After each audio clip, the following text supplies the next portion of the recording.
अस्सलाम वालेकुम वरहमतुल्लाहि वबरकातुहू। दोस्तों आउं लिसन अब्बासी अॼु करे मुझो चैनल पहिरियों दफ़ो ॾिसी ॿुधी रहिया आहियो त बराए महिरबानी मुझे चैनल के सब्सक्राइब कंदा, बेल आइकन के क्लिक कंदा, जेकर मुझी ऑडियो पसंद अचे तो उनके लाइक कंदा, कमेंट बॉक्स में पंहिंजी राय खां आगाह कंदा।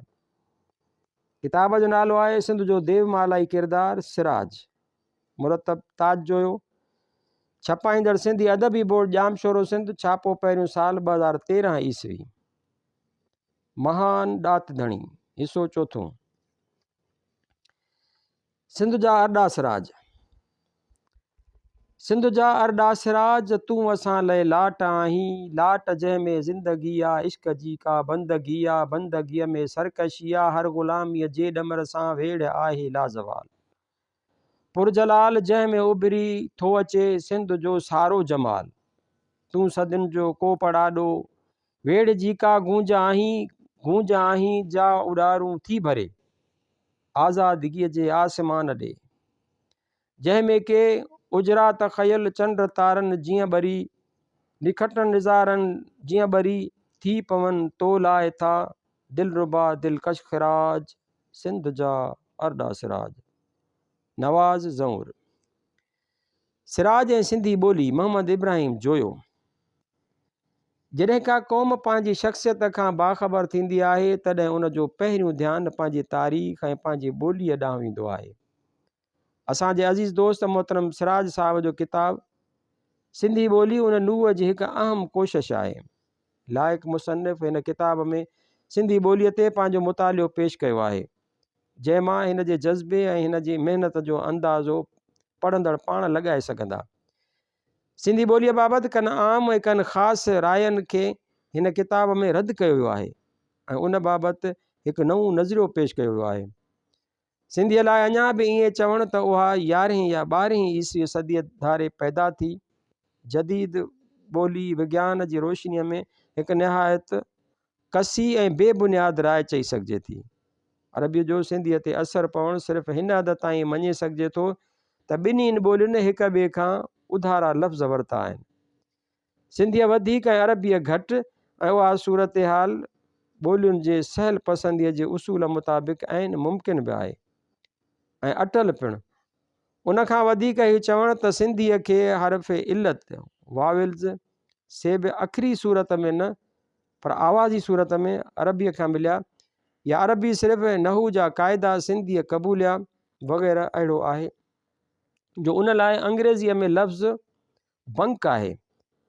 सोई कमाण जे त सुही सिंधी ॿोलीअ लाइ क़ाइमु कयल अहिड़नि हथरादू मफ़रूज़नि खे सिराज साहिबु पुख़्तनि दलीलनि सां रद्द कयो आहे।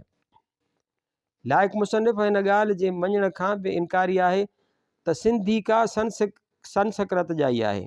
उन बारे में संदसि राय हीअ आहे त हाणोकी सिंधी तोड़े संस्कृत ऐं ॿियूं अक्सर हिंद पाकिस्तानी ॿोलियूं सभई कंहिं हिकिड़े साॻी आॻाटीअ अवाइली ॿोलीअ मां निकितल आहिनि, जंहिंखे पिणु हू सिंधी सॾे थो, पर जंहिं लाइ हू शायदि प्रोटो सिंधी या प्रोटो इंडिक या प्रोटो हिंद यूरोपी लफ़्ज़ इस्तेमालु करणु वधीक मौज़ून सम्झंदो। उन आॻाटी ॿोलीअ मुतलिक़ संदसि राय आहे त उहा असुलु हिते सिंधू माथिरीअ में ई पैदा थी ऐं सिंधू माथिरीअ जा माण्हू ई पोइ उनखे हिंद पाकिस्तान जे ॿियनि हिसनि ऐं उनखां ॿाहिरि ॿियनि मुल्कनि ॾांहुं पाण सां खणी विया, जिते उहा माहौल जी तब्दीलीअ ऐं नयुनि ज़रूरतुनि सबबि अलॻि अलॻि ॿोलियुनि जी सूरत अख़्तियार करे वई। बिल्कुलु अहिड़ीअ रीति जीअं कुझु पोइ वारीअ मंज़िल ते रोमन लोकनि जे लैटिन ॿोलीअ मां अॻिते हली ख़ुदि उन मुल्क जे अटालियन ॿोली ऐं यूरोप जे ॿियनि मुल्कनि जूं ॿोलियूं फूटी निकितियूं, जिनखे रोमांस टोले जूं ॿोलियूं चयो वञे थो। लाइक़ मुसन्निफ़ उन आॻाटी ॿोलीअ जा तहरीरी निशान मुअन जे दड़े ऐं हड़प्पा जे मुहरनि में मौजूदु सम्झंदे उन्हनि मुहरनि खे पढ़ण जी कोशिशि कई आहे ऐं जेके पढ़णियूं हू क़ाइमु करे सघियो आहे तन मां उहो इहो नतीजो थो कढे त असांजी हाणोकी सिंधी ॿोली सिधीअ तरह उन आॻाटी ॿोलीअ जी उसिरियल ऐं तरक़ी याफ़्ता सूरत आहे। पंहिंजे ॿोलीअ जो एॾो क़दीम ऐं एॾो अज़ीम असुलु मालूम करे हर सिंधीअ खे ख़ुशी थींदी ऐं उन ते असां मां हर को बजा तौरु फ़ख़्रु महसूसु करे सघे थो, छाकाणि त सिंधीअ जी अज़मत ऐं शान खां अलॻि आहे, असांजी का अज़मत असांजो शान कोन आहे। सिंधी ॿोली 1964 ईस्वी किताब जे पेश लफ़्ज़ तां खयल। दौरे जदीद जो बहितरीन अफ़साना निगार सिराज शेख अयाज़। दौरे जदीद मशरक़ी तहज़ीब में मग़रिबी तहज़ीब जो पेवंद हणी उसरी रहियो आहे। पंहिंजी इनफ़रादियत जे शऊर जे बावजूदि असीं बैनुल अक़वामी तासरात खां मुंहुं मोड़े नथा सघूं। तालीम याफ़्ता तबिके जो फ़िक्री ऐं जज़्बाती रद्द अमल असांजे तग़य्युर पज़ीर समाज जो आईनो आहे। उन करे बरे सग़ीर जी हर ज़ुबान जे अदब में अहिड़ा रुझान मिलनि था जे सिराज जी ज़्यादातर अफ़साननि जो नज़रियो ऐं पस मंज़र आहिनि। पर सिराज फ़क़ति पंहिंजे दौर जे अदब जो नुमाइंदो न आहे। हिन जी तहरीर में ज़िंदगीअ जे मुआशरती पहलू ऐं उन जे मसइलनि ऐं मज़हब ऐं इख़लाक़ जे दकियानूसी तख़युल जो बेबाकाना तज्ज़ियो ऐं उन ते गहरी नज़र वाक़ई क़ाबिल दाद आहे। पर हिन जे अफ़साननि में हेठिएं ऐं विचोले तबिके जे ज़िंदगीअ जी अकासी न आहे, नक़ाशी आहे। हिन जी निगारिश में न फ़क़ति ज़िंदगीअ जी मुआशरती ऐं नफ़्सियाती पहलूअ जी हमआहंगी आहे, पर उनखे हिन जे फ़न हिकु मख़सूस रंग रूप ॾिनो आहे जो हिन जी तख़लीक़ जी इनफ़रादियत जो सबूत ॾिए थो। चंड गिरहण, ॿोणी, ऊंदाह जो वणु हिन जा अदबी शाहपारा आहिनि, जिन में अफ़साने जी बाकमाल अदायगी, मरकज़ी ख़्याल जी नुदरत, पस मंज़र जी हक़ीक़त आमेज़ी, ज़ुबान जी शीरनी ऐं अल्फाज़ जी दिलकश तराश ख़राश हिन खे दौरे जदीद जे बहितरीन अफ़साना निगारनि जी सिफ़ में शामिल करे थी। सिराज सिंधीअ जो बाशऊर अदीब आहे, जंहिंजी तहरीर में काफ़ी फ़नी ऐं फ़िक्री सलाहियतूं आहिनि। हिन जी हक़ीक़त पसंद रुमानियत आमेज़ तबियत पंहिंजी मंज़िल जी तलाश में आहे।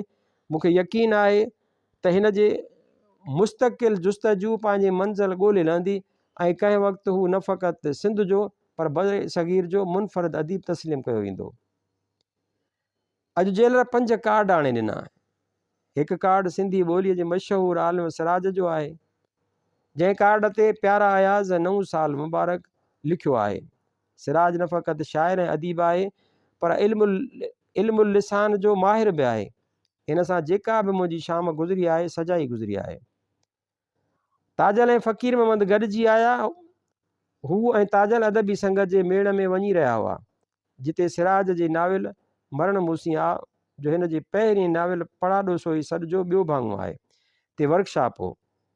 हिन मूंखां पुछो त छा मां हिननि सां हलणु चाहींदुसि। मूं थोरो सोचे हिन खे चयो त अदबी संगत बि मुंहिंजी आहे, सिराज बि मुंहिंजो, हलणु छो न चाहींदुसि। पोइ असां गॾिजी ताजल जे कार में रंपा प्लाज़ा पहुतासीं, जिते हिकु कमरे में अॻ ई वर्कशॉप हली रहियो हो। नक़ाश स्टेज ते कंपेयरिंग करे रहियो ऐं मूंखे ॾिसी कुझु हैरत में अची वियो ऐं पोइ ख़ुशीअ जो इज़हार कंदे सभिनी खे चयाईं त अयाज़ साहबु आयो आहे ऐं मुंहिंजा कुझु शेर पढ़ियाईं।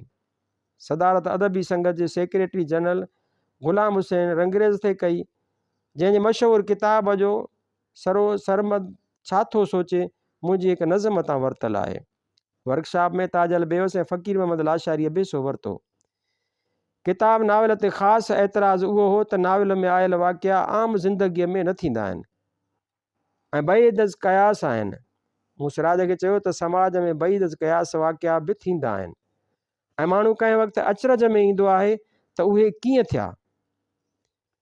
कंहिं थे ॼातो त सखर जेल ते ॿाहिरां हमिलो थींदो ऐं कुझु सिपाही ज़ख़्मी करे ऐं मारे एॾी ऊची जेल जी भित टपी 60 कैदी, जिन में केतिरा फांसी घाट में हुआ, भॼी वेंदा। जीअं वेझड़ाईअ में थियो जॾहिं गौस अली शाह सिंध जो चीफ मिनिस्टर हो। उन्हनि कैदियुनि मां हिकिड़ो वरी गिरफ़्तार थियो, जंहिंजे फांसीअ जी सज़ा जे ख़िलाफ़ मूं हाई कोर्ट में रिट पिटीशन अॻे ई दाख़िल कई हुई। जॾहिं मूं जेल मां फ़रार जी तफ़सीली हक़ीक़त मालूम कई तॾहिं मूंखे शिकागो जे जेल ऐं अमेरिका जे ॿियनि जेलनि मां कैदियुनि जे भॼण ते ठहियल फिल्मूं यादि अची वियूं, जे बि एतिरो बईदज़ क़यास लॻंदियूं आहिनि जेतिरो सिराज जे नाविल में आयल वाक़िया। सिराज जी कहाणी किताब ए दर्द हलिया जो पेश लफ़्ज़ 1962 ईस्वी, 5 डिसंबर 1968 ईस्वी, साहिवाल जेल जी डायरी, सिफ़ो 223, 1986 ईस्वी। वर्कशॉप खां पोइ सिराज मूंखे ताजल बेवस खे पंहिंजे बंगले ते वठी हलियो, जो क्लिफ्टन में हिकु पुरफ़िज़ा जाइ ते आहे। बंगले में ख़ूबसूरत लान आहे, पर बारिश जे करे असां अंदरि वेठासीं। मूं सिराज खे चयो त उहो असांजो वड़ न आहे त वकालत कंदे मरी वञूं, असां उन खां बहितर कम लाइ पैदा थिया आहियूं। ईअं न थिए त मौत ओचितो मथां अची बीहे ऐं दिलि में रहिजी वञे। अञा असांखे घणो कुझु लिखणो आहे। दरअसल मां पंहिंजो नओं किताबु ॿीहर न पढ़ंदो आहियां जेसीं ताईं उहो छपिबो न आहे। मूंखे हुरख हूंदी आहे त उहो कॾहिं थो छपिजे, पर हिकु भेरो छपिजी वेंदो त मां उनखे अखि खणी बि न ॾिसंदो आहियां ऐं ईअं सोचींदो आहियां त मूंखे अञा लिखण जी शुरूआति करणी आहे। अञा ॿियो कुझु लिखणो आहे जो अॻे खां वधीक पाइदार हूंदो, जो उनखे ॾिसी मां हाफ़िज़ वांगुरु चई सघंदुसि, सब्त अस बरजरीद आलम दवा में मां। ॿियो त असीं बटूअ भरण लाइ त नथा विढ़ूं, जीअण जे हक़ लाइ था विढ़ूं, ऐं बहितर थींदो त सारो ध्यानु उन वेड़ ते ॾियूं। आख़िर सोन बि त हिकु बोर जो धातु ई आहे। 2-3 ॾींहं पोइ मूंखे कंहिं चयो त सिराज संजीदगीअ सां सोचे रहियो आहे त हू वकालत छॾे, सारो वक़्तु लिखण पढ़ण ते तवजो ॾिए। हू मुंहिंजे ज़हीन तरीन दोस्तनि मां आहे। अॻे मूंसां अवामी लीग में गॾु हो ऐं मूंसां गॾिजी सिंध अवामी लीग लाइ मैनिफेस्टो लिखियो आई ऐं हींअर सर्वेंट्स ऑफ सिंध सोसाइटी जो मोहम्मद इब्राहिम जोए सां गॾु सरगर्म कारकुन आहे, जंहिंजो चेयरमैन सिंध यूनिवर्सिटीअ जो अॻूणो वाइस चांसलर सैद ग़ुलाम मुस्तफ़ा शाह आहे। ॻाल्हियूं कंदे सिराज चयो त हू शाह लतीफ़ ऐं मुंहिंजे शहर खे अंग्रेज़ीअ में तर्जुमो करणु थो चाहे ऐं तर्जुमे में मदद लाइ हिन अमरीकी बुक स्टोर तां थीसोरस बि वरितो आहे जो हिनखे तर्जुमे में मदद ॾेई सघंदो। मूं हिनखे ॿुधायो त मूंखे रूसीअ में तर्जुमो करे रहिया आहिनि, पर हिननि वटि सिंधीअ जा माहिर अहिड़ा न आहिनि जे मुंहिंजी असुल जो किताबु तर्जुमो करे सघनि, ऐं उन करे मूं हिननि खे 200 सिफ़ा उर्दूअ में पंहिंजे शाइरीअ जो मंज़ूम तर्जुमो मोकिलियो आहे। पर जे तूं जल्दी अंग्रेज़ीअ में तर्जुमो करे हिननि खे ॾीं त बहितर थींदो, छो त हल्का मेरी ज़ंजीर का जी इशाअत खां पोइ मूं केतिरा ई शेर जा किताब तेज़ीअ सां लिखिया आहिनि, जन मां कंहिं बि शेर या नज़म जो तर्जुमो न थियो आहे। सिराज सां मूं पंहिंजे नसरी नज़मनि ते गुफ़्तगू ते कई त मूं हिनखे ॿुधायो त टैगोर बि आख़िरी दौर में पंहिंजनि किताबनि परांतिक, संजोती, संझा ॾियो ऐं आकाश प्रदीप, उभ जोहा ऐं नसरी नज़म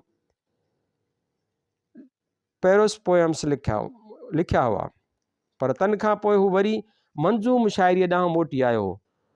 नसरी नज़म में हू उहे बुलंदियूं छुही न सघियो हो जंहिंजी हिनखे तमन्ना हुई, पर पोइ बि उन्हनि खे पंहिंजी महानता हुई ऐं को बि न चवंदो त उहे अजाया हुआ। तोड़े हिन पाण नसरी नज़म लिखणु छॾे ॾिना, पर पूरी भारत जी शाइरीअ में नसरी नज़मनि जी रिवायत क़ाइमु थी वई। राति जो मां सिराज ऐं ताजल खे अकन नीरा फुलिया शहरी मजमूए जा सियासी पस मंज़र वारा बेत 10 बजे राति ताईं पढ़ी ॿुधाया, छो त सिराज जी उन्हनि में घणी दिलचस्पी हुई। ॿिन्हिनि जो रायो हो त बेत बेमिसाल आहिनि ऐं अॻु में अहिड़ा न लिखिया विया आहिनि। हिकु बेत ते सिराज छिरक भरे वाह वाह कई ऐं उहो हो, हिते बि इसराईल जीअं रहंदो न रिण पट, जॾहिं लाथो घटि सभु कुझु हूंदो सुथरो। ताजल ख़ुदि बैत ऐं वाईअ जो शाइर आहे ऐं हिन जहिड़ियूं वायूं ऐं बैत हिन जे कंहिं बि हम उमिरि या हिन खां घटि उमिरि शाइर न लिखिया आहिनि। हू निहायत लगन सां लिखंदो रहे थो ऐं उन्हनि शाइरनि वांगुरु न आहे जे 20-25 साल अॻु एकड़ ॿेकड़ सिट लिखी उन जे आड़ में तगंदा था वतनि। इब्राहिम, सिराज ऐं ताजल जो अकन नीरा फुलिया जे बारे में रायो काफ़ी हो। ज़िंदगी बि अजीब शइ आहे, कहिड़ा कहिड़ा वाक़िया इंसान जे ज़िंदगीअ में अचनि था। हिकु भेरे मां MPA हॉस्टल कराचीअ में रहियल हुउसि ऐं ग़ैर मामूली तौरु देरि सां उथी 9 बजे चांहि पी रहियो हुउसि त सिराज जो फ़ोन आयो। अयाज़, मां सिराज थो ॻाल्हायां, तो रेडियो ॿुधो? सिराज पुछियो। न, मूं जवाबु ॾिनो। शेख मुजीब खे फ़ौजियुनि गोलियूं हणी मारे विधो, सिराज चयो। मुंहिंजो हथु लुॾियो, ऐं को बि धरतीअ ते किरी छीयूं थियूं थी वियो। मां ज़िंदगीअ में पहिरियों ऐं पोयों भेरो जंहिं सियासी पार्टीअ में शामिलु थियो हुउसि उहा हुई शेख मुजीब जी अवामी लीग, जंहिंजे आउं मरकज़ी कमेटीअ ते हुउसि। सिराज मुंहिंजे निहायत ज़हीन दोस्तनि मां रहियो आहे ऐं जॾहिं हिलाल पाकिस्तान जो एडिटर हो त उहो हिकु कामयाबु सहाफ़ी हो ऐं हिन जी तहरीर खे पंहिंजी इनफ़रादियत हुई। हू बैरोक्रेट बि कामयाबु हो ऐं हिन वक़्तु इनकम टैक्स जो बर्ख़ वकील आहे। मां वाइस चांसलर हुउसि, तॾहिं जमाल अबड़ो यूनिवर्सिटी सिंडिकेट जो मेंबर हो। सिराज ऐं निसार मेमण बि सिंडिकेट जा मेंबर हुआ।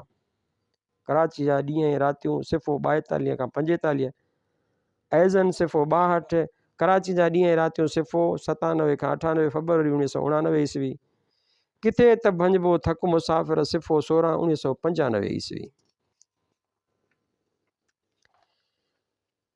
सना भाई मसप जमाल अबड़ो। सिंध जी तारीख़ में अरगूननि ऐं तुरखाननि जो दौरु ऊंदा हो ऐं बरबरियत जो दौरु हो। हालांकि हू मुस्लमान हुआ, हिननि बि इस्लाम जो हरबो इस्तेमालु कयो हो। जॾहिं सिंध ते सिंध जे माण्हुनि जी हुकूमत हुई तॾहिं अरगूननि तरफ़ां पहिरियां ई मज़हबी आलिम तबलीग ख़ातिर रवाना कया विया, जन उहो नारो ॾिनो त मुस्लमान सभु भाइर आहिनि, को बि कंधारी ऐं सिंधी न आहे, न जाग्राफियाई हुदूद ऐं मिलत इस्लामिया लाइ हानिकार आहिनि। ठटे में तबलीग करे डिफेड़ विझी बेड़ा भराए उतर तरफ़ साॻिए मक़सद लाइ रवाना थिया। तंहिं वक़्त बि कलजुग जा कापड़ी पिया हुआ। ख़ुदा भलो करे सन जे मोहतरम साईं GM सैयद, जंहिंखे जाबलू माण्हू GM साईं करे चवनि था, जी जद्दो अमजद साईं हैदर शाह सनाईअ जो, जंहिं अरगून आलमनि जा बेड़ा साड़ाए फितने खे मुंझो ॾिनो। बहरहाल निफ़ाक़ जो बिज छटिजी चुको, समन शिकस्त खाधी ऐं अरगून कड़की पिया।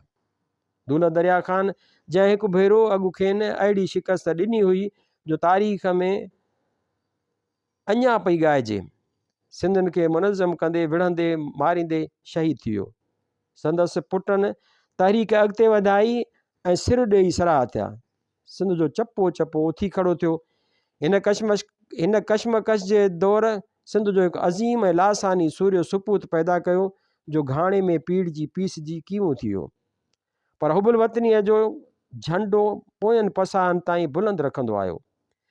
अॼु बि संदसि मज़ार ते हर जुमे ते हज़ारे सिंधी हाज़िरी भरीनि था। हीउ सचो सूर्य मखदूम बिलावल जे नाले सां फिलजी स्टेशन जे वेझो ज़िले दादूअ में मदफ़ून आहे। खेसि सिंध सां मोहबत जे पादाश में घाणे में पीड़ाए शहीद कयो वियो। हू मज़हबी रहनुमा हो ऐं सिंध जे नाले में बग़ावत जो अलम बुलंद कयो आई। पको मुस्लमान हूंदे नवाब शाह मौजूदा जे हिंदुनि खे ख़त लिखी मदद घुरियाई त हीउ सिंध जो सुवालु आहे, जंहिंसां मज़हब जो को वास्तो न आहे। अरगूननि सां टकर खाधाई ऐं गिरफ़्तार थियो। खेसि मारणु अरगूननि लाइ अहिड़ो ई मसइलो हो जहिड़ो संदसि जीअण खेसि माफ़ी घुरण जी आछ कई वई। जा हिन मर्द मुजाहिद रेटे मौत खे जीअण ते तरजीह ॾिनी। जीअं आग दुगंदी रही, अरगूननि लाइ ही वॾो मसइलो हो जो वरी बि मज़हब जी आड़ में हल थी वियो। क़ुरान शरीफ़ जा वर्क जुतीअ जे तरे में सिबराए जुती खेसि सूखड़ीअ तौरु ॾिनी वई। बाद में खेसि गिरफ़्तार कराए जुती खोलाए फ़तवा वरिती वई। क़ुरान जी बेहुरमतीअ जे जुर्म में खेसि जीअरो पीड़ायो वियो। इबरत जो मुक़ाम आहे, बेहुरमती कंहिं कई ऐं पीड़ायो कंहिंखे वियो, मज़हब कंहिंजी ढाल बणियो। सिराज उन्हनि सभिनी मसइलनि खे नंढे नाविल पढ़ाॾो सोई सॾ दौरान सुलझाइण जी कोशिशि कई आहे। संदसि सम्झो ऐं दूर रस निगाह माज़ी हाल ऐं मुस्तक़बिल खे यकजाए करे तारीख़ी पस मंज़र में हक़ाइक़ खे बेनक़ाब कयो आहे। सिंध संदसि तड़पंदड़ दिलि माज़ीअ जो रतु, अॼूं हाल जूं काविशूं ऐं मुस्तक़बिल जूं उमीदूं ऐं ख़दशा खयों ॾाढी निहठाई ऐं निमाणाईअ सां दवाऊं ऐं दुआऊं झलियो बीठी आहे। संदसि कलम में कुर्ब आहे, मशवरो आहे ऐं इंतिबाह। संदसि उथा कुर्ब उथल खाई मसलतुनि जा बना ओरांगे लोक लॼा लाहे पाण बूहे में ॾेई सच कणा पले पाए सोन पियो ॾिए। उहा सोन जी तारीख़ जी दौर में हर सूर्य वर वर करे वरजाई आहे। तंज़ीम, तरबियत, मुसलसल जिद्दोजहद, सचाई ऐं इख़लास सां गॾोगॾु मरकज़ियत, सही फ़ैसिला, हुकुम जी पाबंदी ऐं पाण ते ज़ाब्तो, वरना संघार जी इनफ़रादियत, जज़्बातियत ऐं हूड़ियाई बावजूदु दिलेरीअ जे सचाईअ जे नूर विञाईंदी ऐं दादन जी सियासत ज़ंजीरनि में जकड़ाईंदी। हिते सिर्फ़ु सोढा खपनि जे पाण विञाए राॼनि जा वीछा मेसारे ग़रीबनि ऐं मिसकीननि खे हिक लड़ीअ में पोइ शींहं जी दीवार बनाए छॾीनि। मुस्लमान, हिंदू, पारसी, ईसाई हिक लड़ीअ में पोइजी ॿियो सभु कुझु भुलाए हिक क़ौम थी वञनि। क़ाइदे आज़म जे लफ़्ज़नि में, जिते हिंदू हिंदू न रहंदा ऐं मुस्लमान मुस्लमान न रहंदा, बसि हिक क़ौम रहंदी जंहिंजो हर फ़र्दु सोढो हूंदो। भल त हिकु सोढो सूर्य चढ़ी वञे, सवें ऐं लखे सोढा जाइ भरींदा। सिराज सां मुंहिंजी पहिरीं मुलाक़ात सन 1956 ईस्वीअ में थी, जॾहिं हू सिंधी अदबी बोर्ड में हो।